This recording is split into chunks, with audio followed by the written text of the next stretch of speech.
मीडियाच्या बातमीपत्रात आपलं स्वागत। मी सुनीता शिंदे।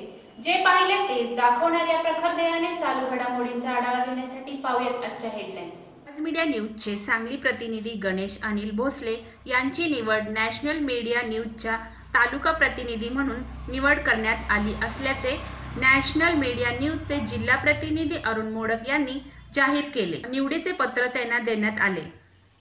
गणेश भोसले हे BA ग्रॅज्युएशन असून MCG पत्रकारिता कोर्स हा त्यांनी पूर्ण केला आहे। या निवडीच्या वेळी अरुण चव्हाण, संभाजी बावडेकर व आवाज मीडिया टीम उपस्थित होती।